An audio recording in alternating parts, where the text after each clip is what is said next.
Hello friends, स्वागत है आप सभी का हमारे YouTube channel UK SSC with NK पर। तो फ्रेंड्स, आज आपको जो यहाँ पे मैं उत्तराखंड का इतिहास शुरू कर रहा हूँ।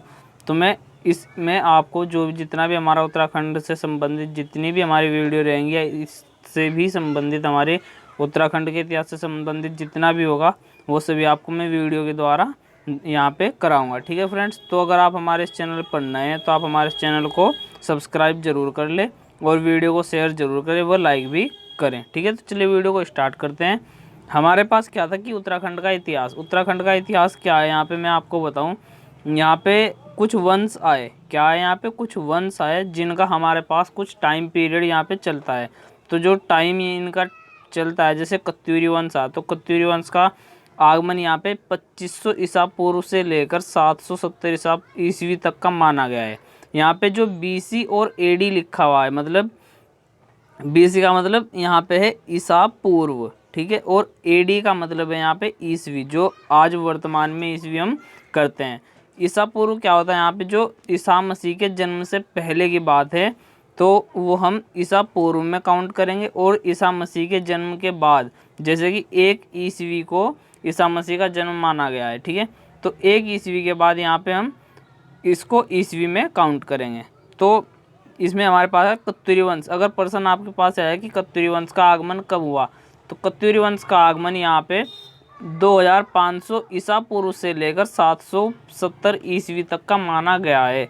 ठीक है, क्यों यहाँ पे क्या है, अगर हम ईसा पूर्व से ईस्वी में आएंगे तो हमारे पास जो है टाइम क्या है घटेगा। जैसे कि 2500 था, यहाँ पे 770 आ गया, ठीक है, तो ईस्वी में है।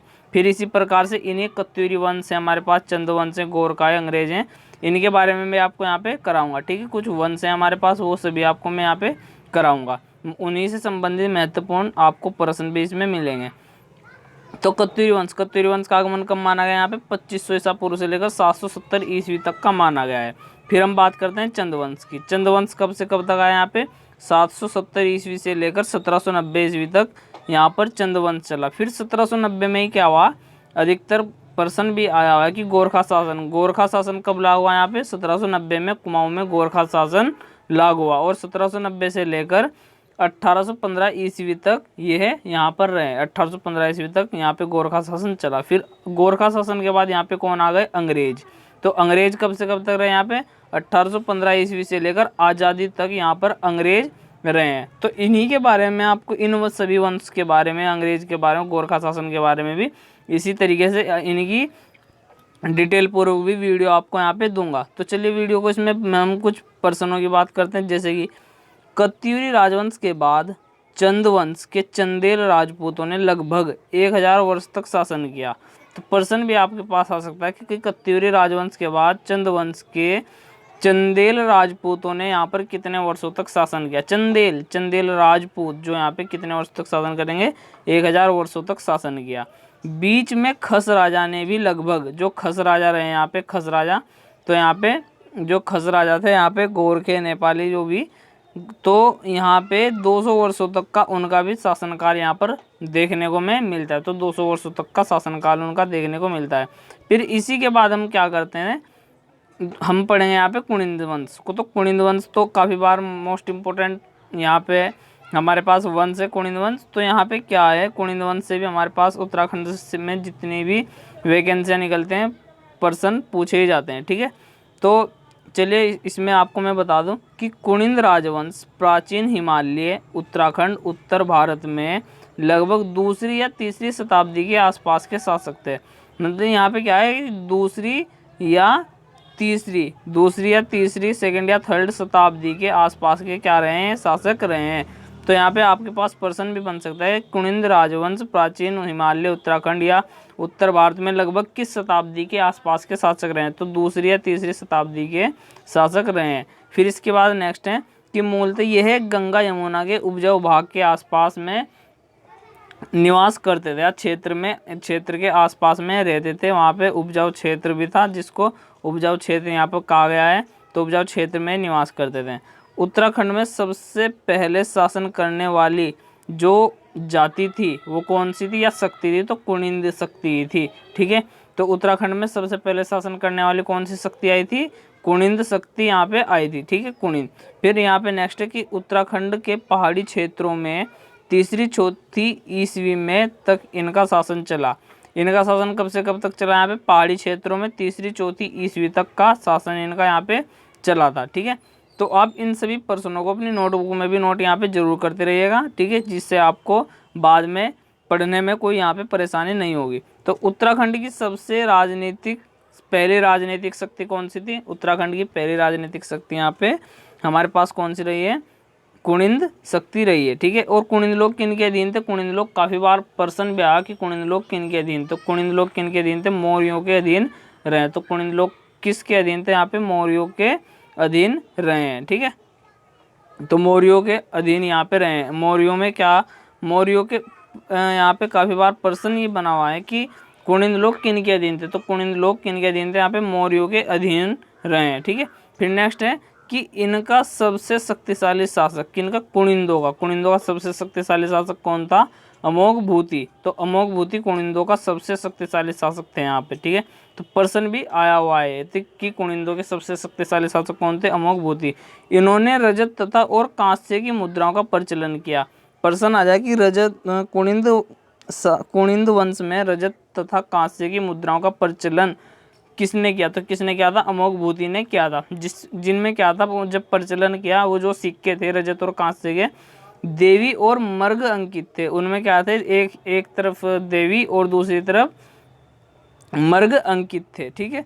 तो ये मुद्राएं व्यास नदी से लेकर अलकनंदा तक तथा दक्षिण में सुनेत बेहद देहरादून से मिली हैं। तो कहाँ से मिली हैं हमें मुद्राएं? देहरादून में कहाँ से कहाँ तक मिली हैं? देहरादून में हमें दक्षिण में सुनेत बेहद तक मिली हैं, और अलकनंदा तक कहाँ से? व्यास नदी से लेकर अलकनंदा तक मिली हैं। इनकी मुद्राएं जो है हमें दो जगह से मिली हैं, व्यास नदी से लेकर अलकनंदा तक, और दक्षिण में कहाँ से मिली है? सुनेत या बेहद देहरादून से भी हमें मिली है, ठीक है। फिर नेक्स्ट है इसमें कि कुनिंद शासक अमोघ भूति की मुद्राओं के साथ यवन सम्राट कौन थे यहाँ पे? यवन सम्राट अपोलोडोटस की भी यहाँ पे 30 मुद्राएं इनके साथ मिली हैं। तो प्रश्न मोस्ट इंपोर्टेंट बनता है यहाँ पे कि कुनिंद शासक अमोघ भूति की मुद्राओं के साथ यवन सम्राट अपोलोडोटस की कितनी मुद्राएं हमें देखने को मिली? तो यहाँ पे से कितनी मुद्राएं प्राप्त हुई हैं? तो कितनी मुद्राएं यहाँ पे प्राप्त हुई? 30 मुद्राएं प्राप्त हुई हैं, ठीक है। तो और किसकी मुद्राओं के साथ प्राप्त हुई है? अमोघ भूति की मुद्राओं के साथ प्राप्त हुई हैं। और यवन सम्राट कौन थे उस समय? अपोलोडोटस। तो अपोलोडोटस की भी 30 मुद्राएं हमें यहाँ पे देखने को मिली है या प्राप्त हुई हैं। फिर महाभारत के वन पर्व में कुनिंद राजा सुबाहु को क्या कहा गया है? तो किरात राज कहा गया है। तो महाभारत के वन पर्व में, तो प्रश्न आपके पास बनता है कि महाभारत के किस पर्व में कुनिंद राजा सुबाहु को किरात राज कहा गया है? तो किस पर्व में कहा गया है? वन पर्व में कहा गया है। फिर अगर मैं इसी में से और निकालूं प्रश्न, महाभारत के वन पर्व में कुनिंद राजा सुबाहु को क्या कहा गया है? तो क्या कहा गया है? किरात राज कहा गया है, ठीक है। तो आपको बस लाइन पढ़ के और पर्सन पढ़ के पर्सन निकालने आने चाहिए, ठीक है। तो इस तरीके से आप पर्सन निकालने भी अच्छी तरीके से सीख जाएंगे, ठीक है। फिर नेक्स्ट है कि कुनिंदों की राजधानी। तो कुनिंदों की राजधानी जो थी पश्चिम में कौन थी? शत्रुहन नाम से इनकी राजधानी थी। और पूर्व में कौन सी थी? पार्वत्य प्रदेश। यहाँ पे सही नहीं दिखाई दे रहा, तो ये पार्वत्य प्रदेश।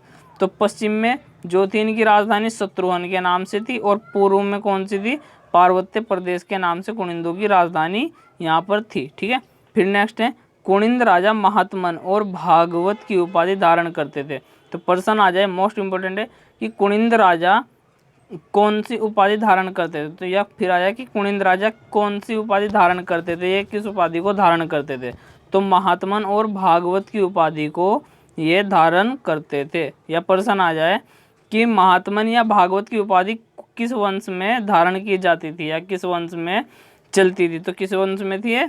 कुनिंद वंश में, ठीक है। तो कुनिंद वंश में ये उपाधि धारण की जाती थी महात्मन और भागवत की। फिर नेक्स्ट है कुनिंदों के समय काष्ठ निर्मित मंदिर की विशिष्ट शैली प्रचलित थी। तो प्रश्न आया कि काष्ठ निर्मित मंदिर की विशिष्ट शैली किस वंश में प्रचलित थी? तो किस वंश में प्रचलित थी? यहाँ पे कुनिंद वंश में। तो कुनिंदों के समय में ही यहाँ पे काष्ठ निर्मित मंदिरों की शैली निर्मित थी, ठीक है। तो इस तरीके से आपको यहाँ पे बस पर्सन बनाने आए और अपनी बेस्ट से बेस्ट आपको तैयारी यहाँ पर करते रहना चाहिए, ठीक है। फिर नेक्स्ट है हमारे पास यमुना तट पर होने के कारण इसे यामुन प्रदेश भी यामुन प्रसाद शैली कहते हैं, यामुन प्रसाद शैली, यमुना प्रसाद शैली कहते हैं। तो यहाँ पे क्या था, जो कुनिंद वंश था, ये कुनिंद वंश किस नदी के किनारे बसा हुआ था, यमुना नदी के किनारे बसा हुआ था। तो यमुना नदी के किनारे बसे होने के कारण इसको यमुना प्रसाद शैली के नाम से भी जाना गया है। फिर इसकी क्या है यहाँ पे मुद्राएं हम बताएंगे इसमें आपको, जैसे कि रजत जो इसकी रजत और ताम्र की मुद्रा मिली है। रजत का वजन कितना था यहाँ पे 31 से 38 ग्रेन। तो 31 से 38 ग्रेन प्रश्न आ जाए आपके पास कि कुनिंदों में रजत की मुद्राओं का वजन कितना था। और अगर आप ऑप्शन बेस आपको माप करने हैं 31 से 38 ग्रेन, ठीक है। तो 31 और 38 ग्रेन के बीच में रजत की मुद्राएं होती थी और तांबे की होती थी 9.5 से लेकर 252 ग्रेन तक। तो 252 ग्रेन तक इनकी जो है मुद्राओं का वजन था, ठीक है।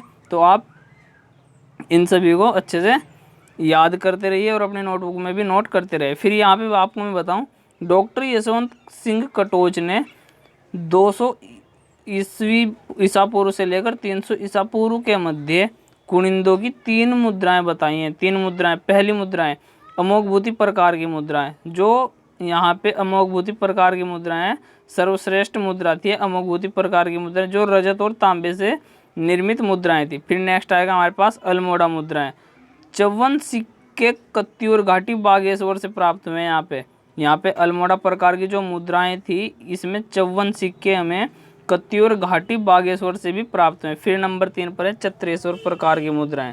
तो यहाँ पे प्रश्न है कि कत्यूरी वंश में कितने प्रकार की मुद्राएं थी। तो कितने प्रकार की मुद्राएं थी, यहाँ पे 3 प्रकार की मुद्राएं थी। नंबर 1 सर्वश्रेष्ठ मुद्रा जो यहाँ पे अमोघभूति प्रकार की मुद्रा ही मानी जाती है, ठीक है। तो प्रश्न आ जाए कि कत्यूरी वंश में सर्वश्रेष्ठ मुद्रा किसकी थी, तो किसकी थी, अमोघभूति प्रकार की मुद्रा थी, ठीक है। तो यहाँ पे आपको कंफ्यूज नहीं होना है, तो यहाँ पे मैंने लिखा नहीं है, लेकिन ये सर्वश्रेष्ठ मुद्रा रही है। अमोघभूति प्रकार की जो मुद्रा थी सर्वश्रेष्ठ मुद्रा रही है। फिर सेकंड है अल्मोड़ा प्रकार की, इसमें हमें 54 सिक्के जो है कत्यूर घाटी बागेश्वर से प्राप्त हुए हैं। फिर नेक्स्ट आएगा हमारे चत्रेश्वर प्रकार की मुद्राएं, ठीक है। और फिर इसमें नेक्स्ट है हमारा कि कुनिंदों के आराध्य कौन थे। तो कुनिंदों के आराध्य कौन थे, चत्रेश्वर। तो प्रश्न भी आपके पास आ सकता है कि कुनिंदों के आराध्य कौन थे। तो कुनिंदों के आराध्य कौन थे, यहाँ पे चत्रेश्वर थे, ठीक है। फिर नेक्स्ट है इसी में ही कि चत्रेश्वर मुद्रा में कुनिंदों द्वारा अश्वमेध यज्ञ की जानकारी मिलती है। जो हमारे पास मुद्रा है चत्रेश्वर मुद्रा में कुनिंदों द्वारा यहाँ पे हमें किस यज्ञ की जानकारी मिलती है, अश्वमेध यज्ञ की जानकारी मिलती है, ठीक है। तो प्रश्न इसमें से बनेगा कि कुनिंदों द्वारा अश्वमेध यज्ञ की जानकारी हमें किस मुद्रा से मिलती है। तो किस मुद्रा से मिलती है, हमें चत्रेश्वर मुद्रा से हमें यहाँ पे ये इनकी जो है यज्ञ की जानकारी हमें मिलती है। तो फ्रेंड्स आज की वीडियो में मैं आपको इतना ही कराऊंगा और इससे आगे का जितना होगा फिर मैं आपको नेक्स्ट वीडियो में कराऊंगा, ठीक है। तो फ्रेंड्स अगर आप हमारे चैनल पर नए हैं और आप उत्तराखंड से संबंधित तैयारी कर रहे हैं तो आप हमारे चैनल को सब्सक्राइब जरूर करें और ज़्यादा से ज़्यादा शेयर करें। धन्यवाद।